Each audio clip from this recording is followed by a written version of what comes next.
Hello and welcome to Unprofessional Engineering. My name is James. And you got Luke. Luke, we're tackling a serious subject today, a sad one to many people, I think, the restoration of Notre Dame. Do you say Notre Dame or Notre Dame? Well, if I'm trying to sound fancy, I say Notre Dame. That's like the correct pronunciation, right? Yeah, I think so. Okay. Now, if I'm talking about football, I say Notre Dame. Notre Dame. Notre Dame. Yeah. So Golden Domes. Exactly. So why does Notre Dame need to be restored? Well, if you remember, listeners, on April 15th, 2019, it seems like forever ago. Like I was really watching the videos, and I don't know if like the pandemic, like when we're recording this, the pandemic is kind of wrapping up. I don't know if that kind of made like time freeze and seem like a really long time. But on April 15th, 2019, a huge fire engulfed the spire, the big center pointy thing in the middle. That's the technical term. Big pointy thing in the middle, yes. And most of the roof. The crazy part was it was already under construction, and we'll get into some of the details of how that made it more problematic. But there was already all kinds of construction around it that was happening. And it was like, I just remember that there was the only thing on TV and the news and the intranets for days was just the church burning. It was kind of crazy. Yeah. And fun, I'm not going to say fun fact. There's not a lot of fun facts. No, there isn't. It is, you know what? One good thing is coming out of this, James. The world has come together to help save Notre Dame and help restore it. So, but interestingly, after a 2-month investigation, and they interviewed, hundreds of people, they actually have no idea what definitively caused this. Isn't that disappointing? Their theory is it could have been an electrical short from some existing equipment that was there during the construction that was going on beforehand. That's what I hope it is, basically. From what I've read, that's the option I hope it is. Because the second option is an improperly extinguished cigarette. That would hurt. That's just terrible. Yeah. I mean, so it's kind of bananas to think that you could burn, like being responsible for burning down like one of the most iconic structures in the world because you didn't, stub your butt out correctly. It's like, are you kidding me? I know. Oh my goodness. Oh my gosh. Whoever does that just never shows their face again. Yeah. Take that one to the grave. I have a few stats about the church itself before we get started, unless you want to tackle those later. We can talk stats if you'd like. I think that's interesting. I have a quick history just for people who don't know what Notre Dame is or why it's so iconic. So let's you want me to run through my history first and then stat it up? Okay. So it's a cathedral. I don't know what makes it a cathedral versus a church versus a whatever. I think it's cathedral. Who's there? Like if there's like a bishop that like works there or like a cardinal or like a priest, like there's all the different levels in the Catholic Church. It's like, so their building gets upgraded. Whoever's installed there. I think so. I think that's how it goes. Okay. I knew I could count on you for that. So it's built on a small island. Apparently I've been there. Did not realize it's an island. I knew there were bridges, but that's fine. It's called the Isle de la Cité in the middle of the Seine. Your French is so good. It really is. Thank you. Construction began in 1163 during the reign of King Louis VII, and it was completed in 1345. So this thing's pretty old. This is an old building. It took like, what is that? A 200 like 200 years, a measly 200 years to build. How crazy is that it took 200 years? Now granted, they don't have like super smart and strong people like me and you to build this. That's true. And it's nothing like that Barcelona church that's like still being constructed a bajillion years later. After the construction began, flying buttresses, which I like that term, were added to the design of the cathedral, but they weren't just there to look cool. They were actually there to help hold up the really thin, tall Gothic style walls that were already constructed to help prevent cracks and add stability. It was damaged and neglected and beaten down. Paris did not take care of the cathedral very well. Did not. In the 1790s, we've actually mentioned this in another episode, maybe our top architectures or something like that. During the French Revolution, it got beat up. But then Victor Hugo's novel in 1831, some of us call it The Hunchback of Notre Dame, and some of it call it Notre Dame of Paris, was published. And this informed readers of the building's decrepit condition, and it helped them then to understand why it needed to be refreshed and made pretty again.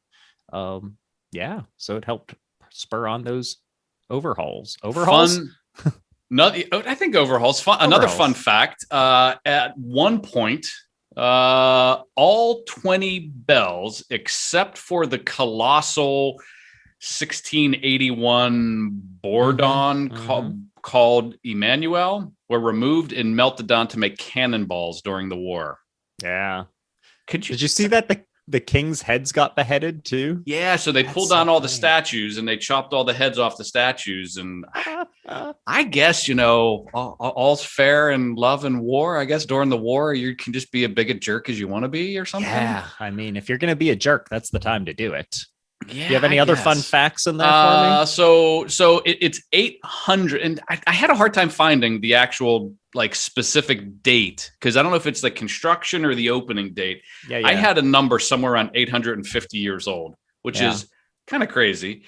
Its address is 6 Provence, Notre Dame, PI Jean Paul II, 75004 Paris, France. So if you want to send some money or a letter, you can place to do it. You can call these cats. No joke. Their phone number is listed. It's plus, however you get the country code, +33, which is France. You're giving them I'm giving the number. So it's +331 42 34 56 10. So kids, do not make a long distance call to Notre Dame. But if you did want to call it, that's one of the things. What do you call for? Like, you're going to rent it out for your bar mitzvah or something? I don't know. My guess is they would take the money at this point. So this thing's going to be a lot of money to fix. A couple fun facts for you, Luke. Henry VI of England was made King of France inside Notre Dame in 1431. Must have been one of those many, many wars. Napoleon Bonaparte, longtime listener, first-time caller, really loved the cathedral as well. He was crowned emperor there in 1804.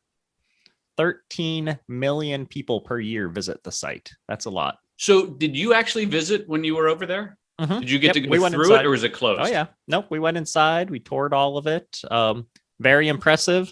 Now, by that point, no, it was super impressive. That was probably the coolest church I had seen up until that point. Then when I did Italy, we just saw endless churches, and it was like, okay, enough of this. But Notre Dame was gorgeous. The stained glass, my goodness.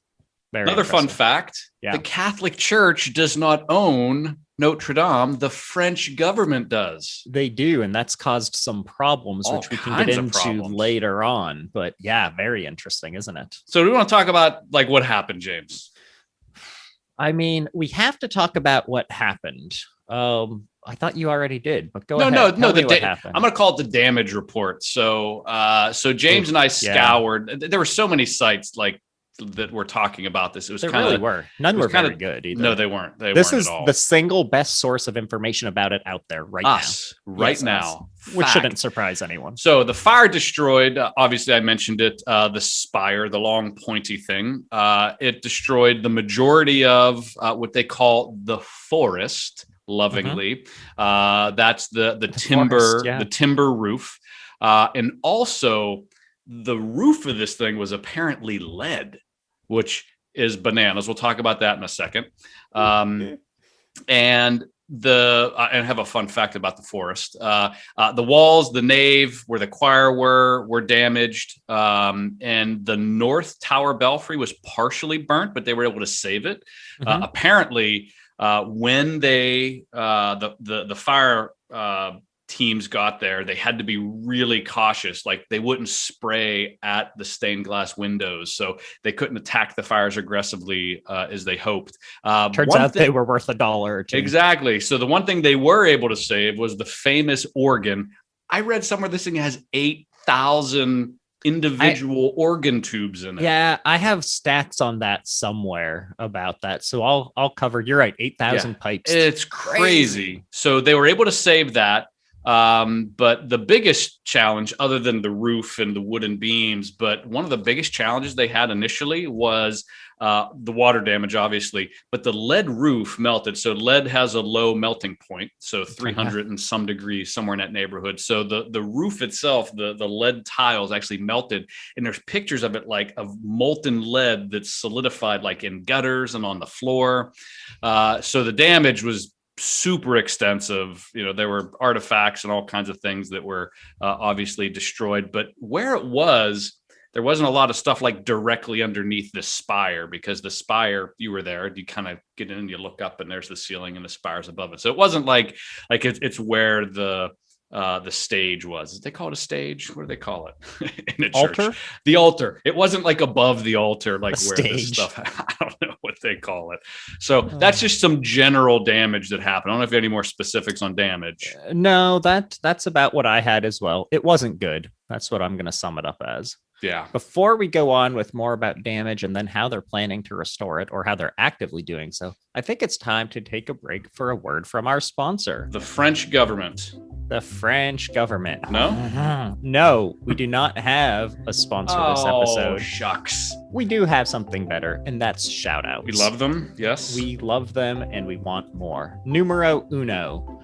Renz H wrote in, I just wanted to write in and let you know how much I enjoy your amazing podcast. Thank you, Brad. Together, you are doing an amazing job, and your chemistry is also amazing. I agree.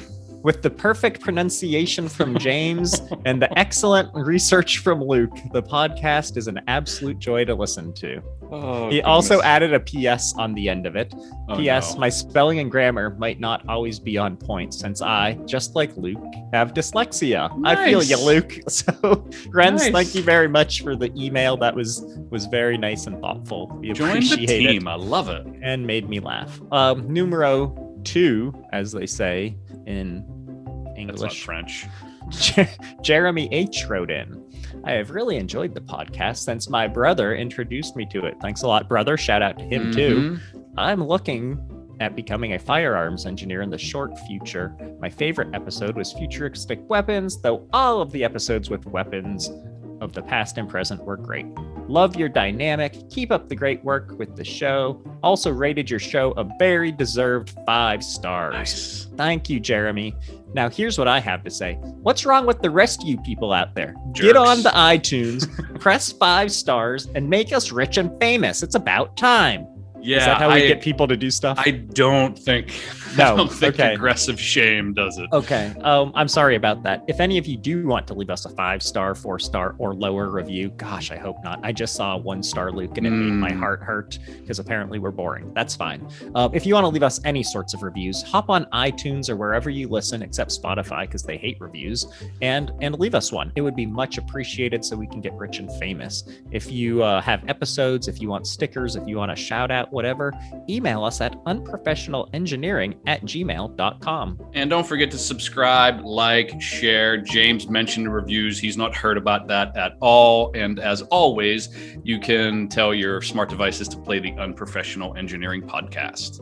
Awesome. I did actually have one more shout out that I wanted to slide in there. This Get is it a in. double shout out to my friends Pete and Andrea. Congratulations to the both of them on the newest member of the Unprofessional Engineering fan club joining the world. Nice. So congratulations to the both of you. You'll probably be listening to this at 4 a.m. while feeding your baby. Nothing soothes a baby like your voice, James. Like my sweet, sweet voice. Yes. Ah, goodness. Let's get to the restoration, Luke. Shoot. So, bunch of neat things here. Neat in air quotes. Construction economists estimated the costs originally of the construction at 400 to 600 million euros, which is about $718 million for those of you in the US of A. So, pretty affordable. And again, back to the whole being owned by the government thing, Mm-hmm. since there was no insurance coverage for the state-owned cathedral and no evidence of third-party fault because we don't know how it burnt down, the cost would have had to have fallen onto the poor French taxpayers, which is not cool. That being said, within days, donations reached more than 800 million euros, which would have been enough to cover those initial projections, which I'm guessing will be much, much higher. Then donations quickly reached 1 billion euros, which is a lot. Large national corporations and the super rich people of the area were the ones who were the predominant donors. And of course, that then sparked criticism that the money elite was like interfering with state affairs, and that this would now become a symbol of the elite. So I don't know. Is it better to just take the money from the poor taxpayers and make them pay for it? Like, you can't win in this situation. Yeah, I think the challenge is because it's the government, the French government owns it, you're essentially giving the money to the government, and they're going to get tax money from you too in some way to help do this. So it's a bit of a double whammy. And there was a lot of blowback on social media around the funding. It's like, instead of giving $1 billion to build a building, maybe give $1 billion and feed 1 billion children, or like whatever the other cause could be. Like there was just so much emphasis on the building rather than like the people that might be in the building. And so I get it, but I mean, I guess if I lived there, I'd be maybe tied to it, or I saw it or was around it. I don't know. So I'll put this out there, Luke. If a big business or the super rich want to sponsor unprofessional engineering, I will take any number of billions in dollars or euros. Either way, I'm happy. For sure. So fire happens. It did. The existing scaffolding, and this is where like the safety stuff starts to kick in.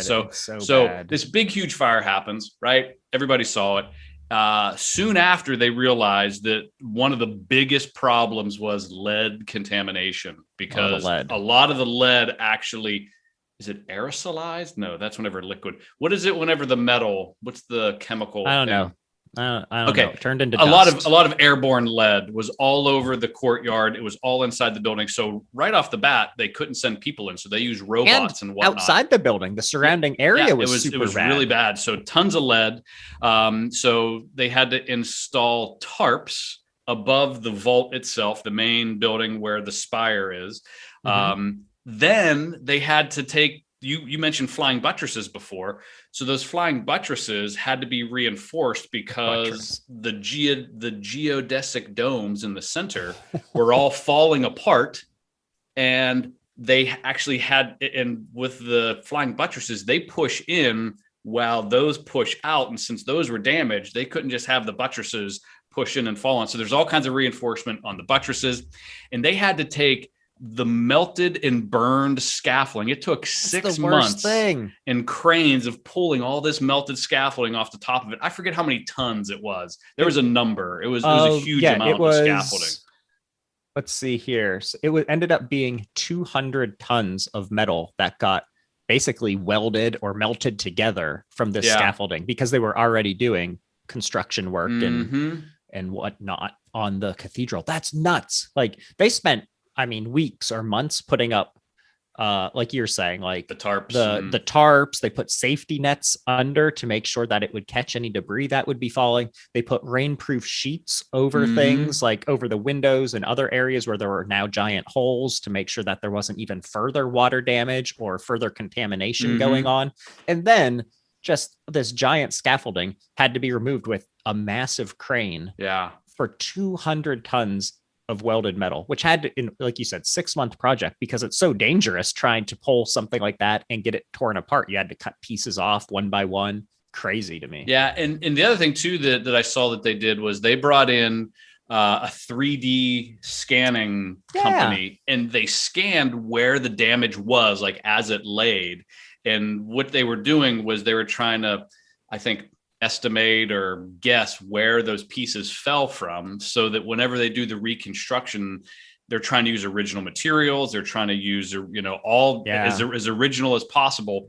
And the crazy part is they have like archaeologists like digging in and dealing with like all the rubble that's there. They have, architects and engineers. So you talk about bringing together like a pretty diverse group of, specialties to rebuild this place. But so crazy. Every single piece is being taken out of the church. They have these huge facilities that are like, basically, it looks like the TV show Warehouse 13, if you ever watched that, where there's just like shelves and shelves and shelves of these pieces that has an identification like of where it laid on the stone. floor, where they found it on the floor, how big it is, and where it is in the decontamination process, because they got to take all the lead off. And that's the crazy part too, is that they moved them all to these facilities, and then they're decontaminating, cleaning, and then moving them to another one with their labels to like kind of put together back into the cathedral. Unbelievable effort that's going on here. Mm-hmm. You mentioned that along with the fire, there was all of that conveniently placed lead. So not so fun fact, more than 450 tons of lead in the roof and spire melted during the fire. So that's crazy. It turns out lead's not super good for you. Nope. And it went up in smoke and formed little microparticles in the air. So it went out into Paris, giving everybody cancer, which is unfortunate.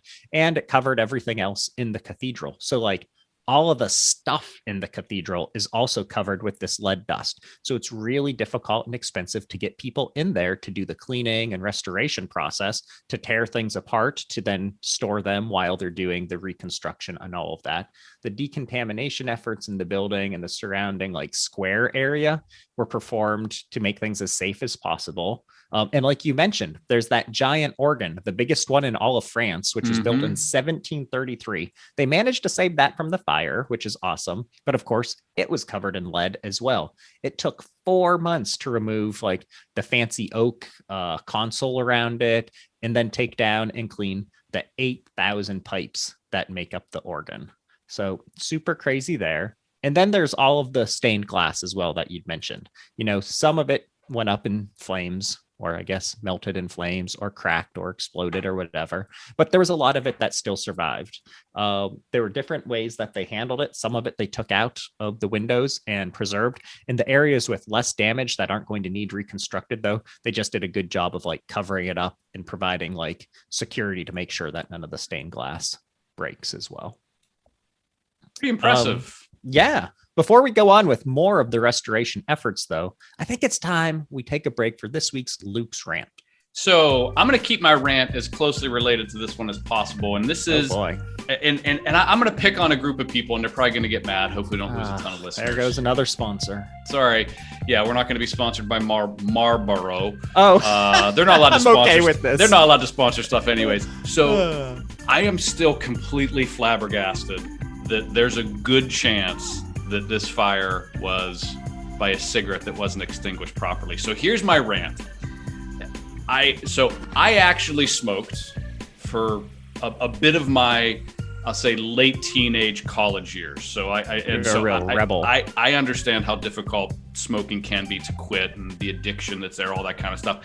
But my biggest thing is when I'm driving and I see someone flick a cigarette out the window. Do you know how many times I want to like stop the car, pick it up, and like knock on their window at the next stoplight, like, oh, you dropped this, and hand it to them? Because I don't understand how like even whenever I did smoke and I was driving a car, I would just put it out in the ashtray in my, because like, back in the day, cars had ashtrays and lighters and stuff. But how is that not like, how are you just like, what's the difference between doing that and like throwing a beer can out the window, or like throwing a plastic bag out? Like, you're not drinking and driving. You're literally littering. So the fact that this was caused potentially by a cigarette, the other day I was driving, and I literally saw like a double whammy. The driver and the passenger did like a flick and a flick, and I was like, oh my goodness. I'm like, I had to take a couple minutes and breathe, because I was like, I'm gonna like go say something to this person. So if you happen to smoke, I hope you quit, because you know it's not good for you. I think science has proven that. And but if you do smoke, just don't flick your cigarette butts out the window. And kids, don't ever even think about starting. It's terrible for you. Don't smoke. Don't start vaping. No. Don't smoke celebratory cigars. None of that. Don't light fires. It's all bad. Well, no, all fires bad. are good. If you're having like a backyard fire with your parents and stuff, that's fine. But yeah, don't Keep a smoke, safe kids. distance away. Alrighty. Sorry Is about that good? Well done, Luke. I don't like that either. All right. Another thing that people have to save, it turns out, are frescoes, which I thought they were like, that sounds like a refreshing drink or It something, is. but it turns out Lemon lime. yeah, I thought so. They are paintings done rapidly in watercolor on wet plaster on a wall or ceiling. So the colors penetrate the plaster and become fixed as it dries. So super cool sounding, super inconvenient when your walls have now had smoke damage, water Poisonous damage, lead. lead damage, and you're trying to save these literally priceless pieces of artwork. Oh, so just the terrible. one video I saw was showing a little bit of the rest. I don't know if they were restoring it or just cleaning it, but literally there was this woman with a Q-tip, what looked like a Q-tip, and she was literally like touching this. It was literally like a centimeter area that she was working on, and I was like, oh my! And it was like 2 minutes, and she wasn't even done. I was like, oh my goodness gracious! So, but yeah, kind of interesting. Couple fun facts for you, Luke. The arches of Notre Dame were actually mapped back in 2010. Yeah, some the original U.S. architect, right? Yeah, it was. And since the original plans, of course, have gone missing because it's a bajillion years old, the 2010 mapping is all they really have to go off of for the reconstruction of those arches. More fun facts, and this one really entertains me. French President Emmanuel Macron decided that Notre Dame will be done for the opening and open for the opening day of the 2024 Summer Olympics in Paris. So good for you. So by open, he does not mean restored. It turns out, I think he was maybe being a bit of a politician on that one, playing fast and loose with these definitions. So people who know what's going on in this kind of restoration, not me, but other ones out there, project more of like a 15 to 20 year time frame. It's not fast. But they agreed that it could be opened to the point where people could like look in or walk in and be like, oh, yeah, that's Notre Dame. Not restored, not finished. It keeps going another 15, 20 years after that. So, good goal to have, I guess. So interesting thing that occurred this past year was apparently there was all this debate about how to do the restoration. Do we like very interesting? Do we do like, modern, wood joinery? Do we use modern, more modern, more appropriate materials? Because apparently a lot of this was done with limestone. It was either limestone or sandstone. It was one or the other. A very permeable stone. And the challenge was not only so when limestone or sandstone, again, forget which one, forgive me. When it gets really hot, it gets brittle. So like there might be blocks and structures that look okay, but in fact they're super brittle. And then the other thing too, because they're so porous, they absorbed a lot of the water like internally from, and then there's all kinds of issues with how to like just wheel in a couple dehumidifiers. I got a couple in my basement. So one of the things that happened was, so they made a final decision. The chief architect of historic monuments said that they have to preserve this with the existing design elements. So the same type of joinery, the same type of wood, the same type of materials. And they said that they're going to be returning it to its previous appearance for like architectural and historical reasons. And what that means is now they have to do like old school, fabrication methods. Like there's wood joinery in that ceiling. So it's called the forest. And the reason it's called the forest, James, is fun fact. It's the oldest surviving timber frames in all of Paris. It's estimated that there's around it's estimated there's around 250 acres of trees that were cut down in the 12th century to make up the beams for the ceiling, and now they're a whole bunch of burnt sticks. But the joinery that they did there and the way they constructed that wooden ceiling, I mean, that skill just doesn't exist anymore. Like they're going to have to learn like the carpenters that are going to be building these new buttresses and, you know, structures and ceiling. They have to learn like old school timber framing techniques. And it'll be amazing when it's done, but it's kind of crazy that they went that direction, because it's just going to slow the whole process down. It's super interesting. I'm glad they decided to go this direction. I want it to be restored back to its old former glory, all that stuff. Some of the options they presented, like having a really fancy glass spire on the top or a rooftop garden, they looked cool, but I'm really glad they went this direction. Not surprisingly, not everyone is glad they went this direction, Luke. So, like you mentioned, there's a couple trees that are involved in this process. Putting it back to its authentic, beautiful self means that the spire is going to be built out of beautiful wood again, as well as toxic lead, which of course brings up health concerns. Lead, okay, I could see lots of concerns. The wood, I'm still good with them doing, but not everybody is. More than 1,000 giant oak trees have already been donated for this project from public and private forests in France. The trees are being cut and collected in the spring of 2020. It started, and I think it's still going on. Before they sap. Apparently they sap after the spring, and they're stored for 12 to 18 months to prepare them for the reconstruction starting in 2022 for that part. The goal is to store the wood at a super low humidity level, which is like lower than 30%. So get those dehumidifiers out. Each tree has to be long enough to fit an overhead curve of 65 feet to restore the frame. And some of these trees that are picked are over 200 years old. So, of course, this means people are angry. Don't cut down my trees.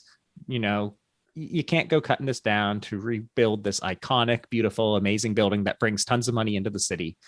But, you know, people who don't care about trees so much point out that the 2,000 total oaks that they're going to need for this project really only accounts for 0.1% of the total annual harvest for France's trees. So if you look at it that way, it's a very small amount for them to be complaining about, but I still understand cutting down trees is bad. Yeah, and the other thing too is trees grow. They'll grow. They do again. Grow. Like this church isn't going to fix itself. I mean, you need not going to materials. Grow. Yeah, it's just spout a new spire. I mean, I love trees. I love camping. I love the woods, but I do understand that, you know, those resources are there for us to leverage appropriately, as long as we're mindful of how we do it. Right. Yeah, exactly. I had two more things I wanted to mention, but do you have anything else you want to talk about? No, I think I'm just about done. Cool. Okay, so on the tech side of things, I did want to give a shout out that Autodesk has actually provided funding and technological support for the efforts that the Heritage Foundation is going through. They've provided BIM software free of charge, and they're providing, you know, technical experts in the software to help with this process. Reality capture data, like you mentioned, has been used.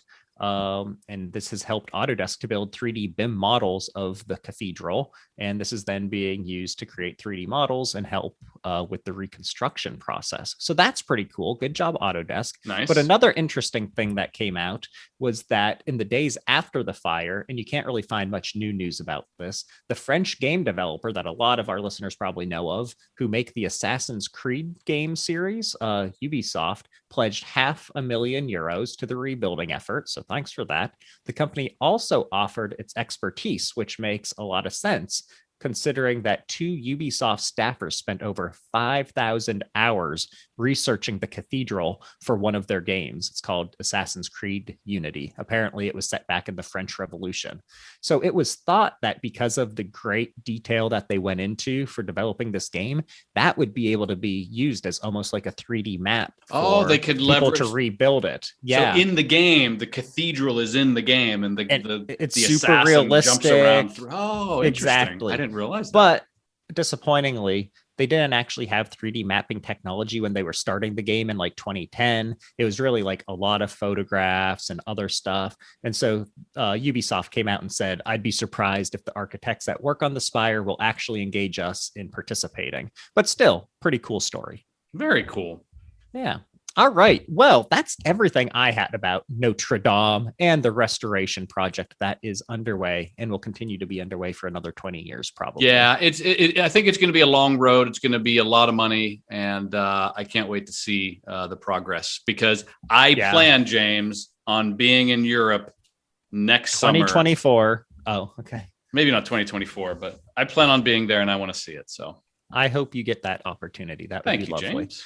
If any of you want to tell us what we got wrong on the episode, want to send condolences to Notre Dame, want to get that phone number again from Luke, or if you're one of the elite mega rich that wants to sponsor Unprofessional Engineering, please reach out to us at unprofessionalengineering@gmail.com. And until next time, see ya.